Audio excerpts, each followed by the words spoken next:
Are you looking to build a website? Elementor Pro is one of the most popular WordPress plugin website builders out there, with millions of users worldwide.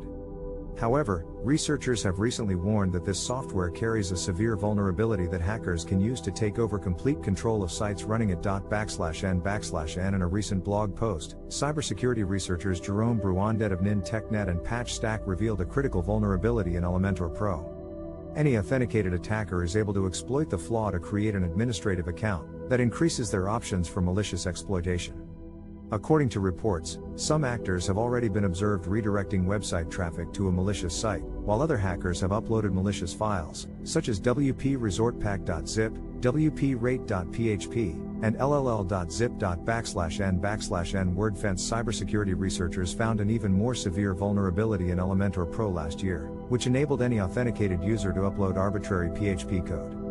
This means an attacker could upload a malicious Elementor Pro plugin zip and then use the onboarding function to install it. This applies to any Elementor Pro version prior to 3.11.7, so all users should update their software to protect themselves from attack. N/n. Elementor Pro is used by millions of people, so this is a significant security risk and therefore extremely important for all users to protect their sites by updating. At the same time, this serves as a reminder of why cybersecurity is so important, and why users should remain vigilant, regularly updating their software and taking precautions to protect their site from malicious actors.